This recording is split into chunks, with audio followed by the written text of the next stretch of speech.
Guinness പക്രുവും കുടുംബവും പ്രേക്ഷകർക്ക് സുപരിചിതരാണ്. YouTube ചാനലിലൂടെയായി ഭാര്യ ഗായത്രിയും മകൾ ദീപ്തകീർത്തിയും വിശേഷങ്ങൾ പങ്കുവെക്കാറുണ്ട്. 16 വർഷത്തിന് ശേഷമായിരുന്നു ഇവർക്ക് രണ്ടാമത്തെ മകൾ ജനിക്കുന്നത്. ട്രീറ്റ്മെൻറ്റ് എടുക്കാതെയാണ് മകൾ ജനിച്ചത്. എല്ലാവരും അതേക്കുറിച്ച് ചോദിച്ചിരുന്നു. ഒരാൺകുഞ്ഞില്ലാത്തതിൻ്റെ വിഷമങ്ങളൊന്നും ഞങ്ങളെ അലട്ടുന്നില്ല. 2 പെൺകുഞ്ഞുങ്ങളായതിൽ സന്തോഷമാണ്. മകൾ സിനിമയിലേക്ക് വരുന്നതിൽ എതിർപ്പുകളൊന്നുമില്ല. പഠനം കഴിഞ്ഞ് ജോലിയൊക്കെയായി കാണാനാണ് ആഗ്രഹം. അവളുടെ ആഗ്രഹം പോലെ തന്നെ നടക്കട്ടെ. ആദ്യത്തെ കുഞ്ഞിനെക്കുറിച്ച് പറഞ്ഞ പക്രുവിൻ്റെ അഭിമുഖം വീണ്ടും വൈറലായിക്കൊണ്ടിരിക്കുകയാണിപ്പോൾ.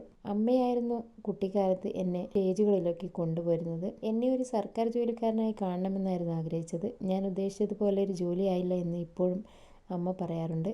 ഇടയ്ക്ക് പക്രുവിനൊപ്പമായി അമ്മയും ചാനൽ പരിപാടിയിലേക്ക് എത്തിയിരുന്നു. പൊതുവെ അങ്ങനെ പരിപാടികളിലൊന്നും ഞാൻ പോവാറില്ല. നിർബന്ധിച്ചത് കൊണ്ടാണ് ഇത്തവണ വന്നതെന്നുമായിരുന്നു അവർ പറഞ്ഞത്. ആദ്യത്തെ കുഞ്ഞ് നഷ്ടമായത് വലിയ ഷോക്കായിരുന്നു. അത് കഴിഞ്ഞപ്പോൾ ആ കുട്ടി തന്നെ തിരിച്ചു വന്നതുപോലെയാണ് തോന്നുന്നത്. വീട്ടിൽ ദേഷ്യപ്പെടാറൊക്കെയുണ്ട്. മക്കളെ ഒന്ന് നോക്കുകയുള്ളൂ. ദേഷ്യമായിട്ടൊന്നുമല്ല. സ്ക്രീനിലും സ്റ്റേജിലും കാണുന്ന പോലെയല്ല വീട്ടിൽ. എല്ലാവരും എങ്ങനെയാണോ അതുപോലെ ഒരാളാണ്. ഒരിടത്തും ഒരു കോംപ്രമൈസുമില്ല.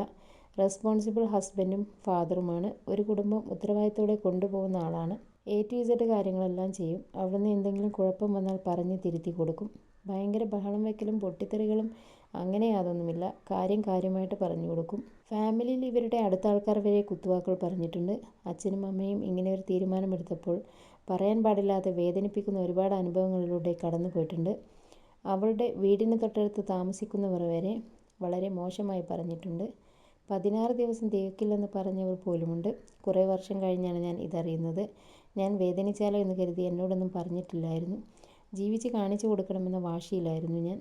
ഫൈറ്റിംഗ് സ്പിരിറ്റ് ഉണ്ടല്ലോ നമ്മുടെ ഉള്ളിൽ. കുഞ്ഞുണ്ടാവുമോ എന്ന കാര്യത്തിലൊക്കെ ആശങ്കയുണ്ടായിരുന്നു. ആദ്യത്തെ കുഞ്ഞിനെ നഷ്ടമായത് ജീവിതത്തിലെ വലിയ വേദനയാണ്. നഷ്ടപ്പെട്ടത് തന്നെ എനിക്ക് തിരിച്ചു കിട്ടി. ഇപ്പോൾ 2 പെൺമക്കളുണ്ട്. എവിടെയൊക്കെയോ നമ്മൾ വിചാരിക്കാത്ത വലിയൊരു ശക്തി എന്നെ നയിക്കുന്നുണ്ട്. സ്വന്തമായൊരു സിനിമ സംവിധാനം ചെയ്തപ്പോൾ കോംപ്രമൈസ് ഉണ്ടായിരിക്കരുത് എന്നുമായിരുന്നു. പൊക്കം കുറഞ്ഞ ഒരാളാണ് ഇത് സംവിധാനം ചെയ്തത് എന്ന പരിമിതി സിനിമയിൽ ഉണ്ടായിരിക്കരുത്. അങ്ങനെ ഒരു തോന്നലേ ഉണ്ടായിരിക്കരുത്. കൃത്യമായൊരു സംവിധായകൻ്റെ സിനിമയായിരിക്കണം എന്നുണ്ടായിരുന്നു. ഒരു നടൻ്റെ അടുത്ത് പോയി ഇങ്ങനെ ഒരു സംഭവം ചെയ്യാമെന്ന് പറഞ്ഞപ്പോൾ ഞാൻ ഇത് ചെയ്യുമോ എന്നായിരുന്നു ആ ചിരി. അപ്പോൾ എനിക്ക് എന്തായാലും ഇത് ചെയ്യണം. ഒരു തിയേറ്ററിലെങ്കിലും എൻ്റെ സിനിമ കാണിക്കണം എന്ന ഫൈറ്റിംഗ് സ്പിരിറ്റ് വന്നത് അപ്പോഴാണ് എന്നുമായിരുന്നു അദ്ദേഹം പറഞ്ഞത്.